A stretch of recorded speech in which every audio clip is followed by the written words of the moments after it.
Hey everybody, you're watching part one of the CareMinds podcast episode with Tamara Snow, Director of Product Management at Flatiron Health.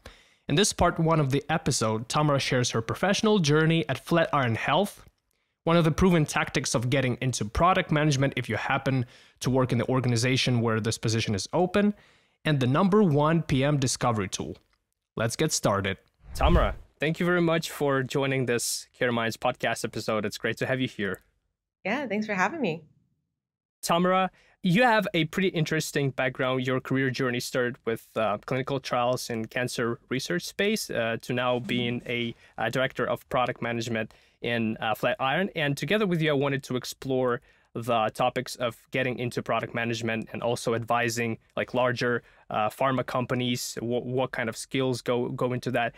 And before we get deeper into those topics, why don't you start off with diving a little bit deeper in your career journey, once again, like starting with clinical trials.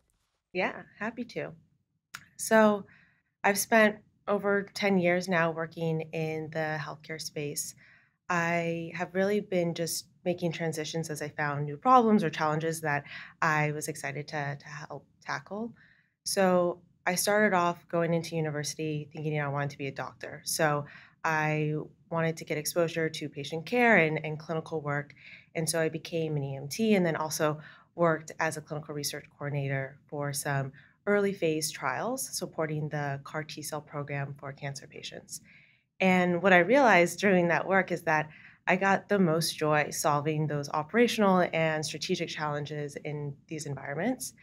And so, one area I found most surprising was how manual and expensive clinical trials were for a part of the healthcare industry that was so core to innovation and bringing new drugs to patients. And so, after I graduated, I went into life sciences consulting because I wanted to better understand the economics and strategy of the drug development process to really see if there was any sort of solution to this craziness. And so I took on a variety of projects across the drug development life cycle, from due diligence strategies to interviewing a bunch of clinicians to figure out some sort of assumption.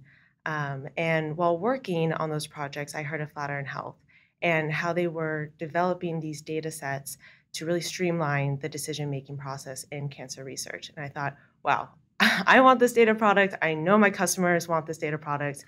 I was totally bought in on the mission and vision and making clinical trials more efficient. And so I made the move back in 2017.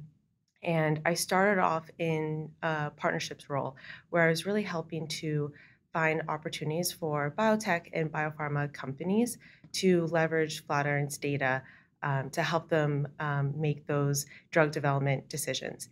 And I really built this awesome like sales and negotiations toolkit, which I definitely still use today. But it moved me a little bit too far away from solving those operational and strategic challenges that I loved in the healthcare space.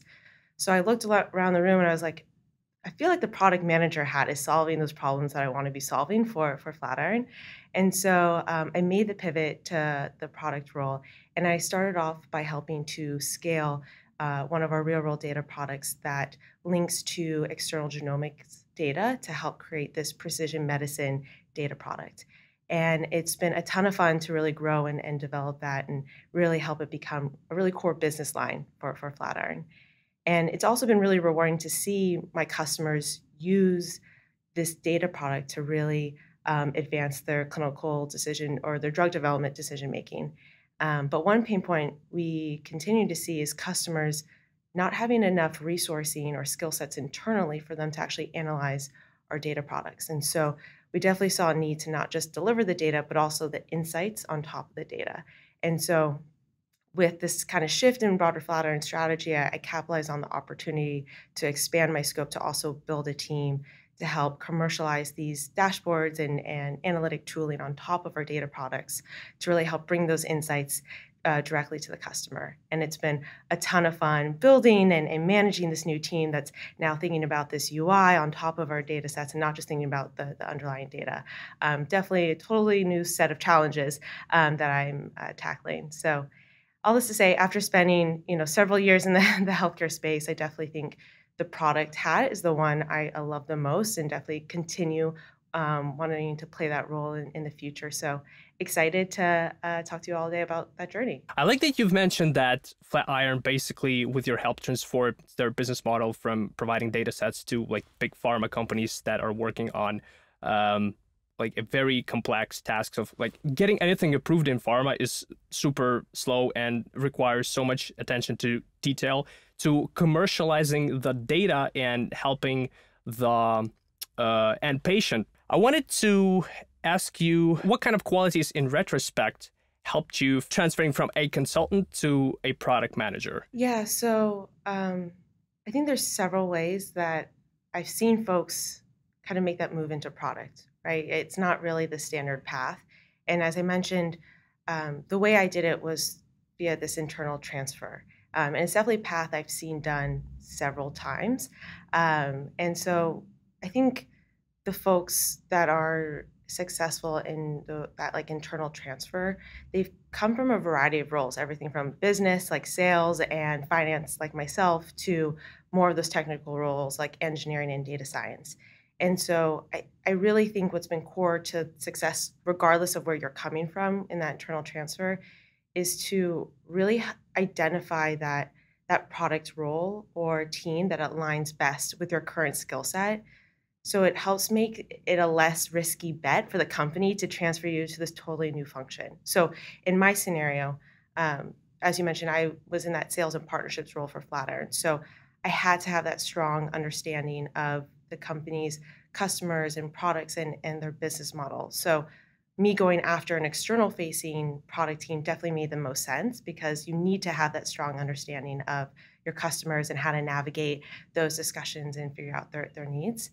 But I also recognized my gap was I didn't have that strong technical background or skill set. And so I also just took the time to teach myself things like Python and just took the liberty to dig into Flatiron's data products on my own and was able to demonstrate my ability to learn a new skill set and willingness to do it. I was probably the only person on our partnerships and sales team that was like, oh, I'm happy to dig into the data myself and run counts for my customers myself. Like, let me show you that I've got this skill set that maybe a typical partnerships person doesn't have, but I'm happy to do it. And I think by demonstrating that willingness and differentiating myself a little bit, and especially in areas that on paper looks like I have gaps in, I think is really important, especially when you're trying to navigate those internal transfers.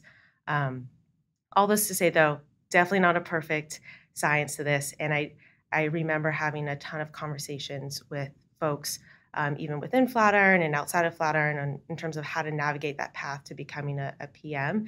And so I definitely recommend taking the time to talk to PMs who are in roles that you're excited about, or other folks who have kind of gone through a similar evolution, and just see what are the skill sets or strategies that you can also be applying to get to that role.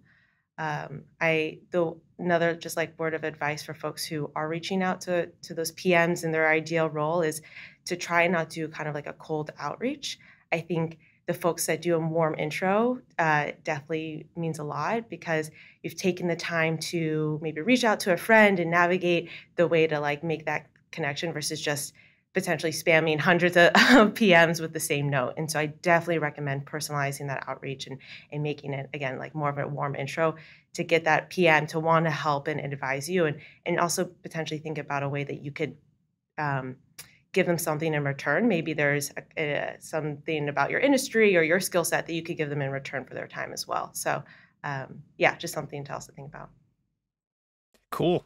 I love how you highlighted the points of volunteering doing hard things. I think going back to advertising big pharma clients, the importance of asking the right questions and transferring that skill into your PM role. How easy it is to get to the bottom line when it comes to a high number of compliances, a high number of stakeholders, and also given that all the pharma processes are extremely slow and need verification at each step of the way.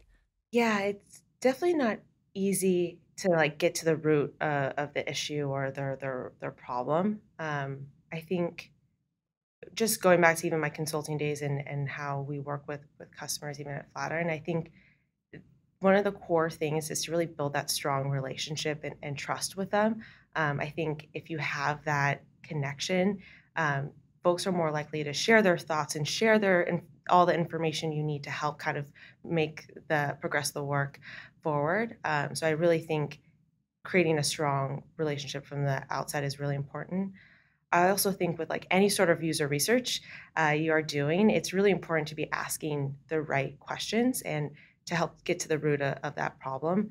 And so phrasing it as an open-ended question. And so it won't prompt them to lead to any sort of biases and really gives them that forum to give all of their thoughts. And then being a really good listener and being open-minded and looking at the responses and picking out those nuggets of information that are really important for you to get to that really core problem, and then focusing your efforts and any follow-up questions there, I think it is really important. So setting a really strong relationship and then really being thoughtful about the questions you're asking and how you're kind of guiding that conversation as you find those nuggets of information. Thank you for watching this part 1 of the CareMinds podcast episode with Tamara Snow, Director of Product Management at Flatiron Health. Hit the like button if you like this episode.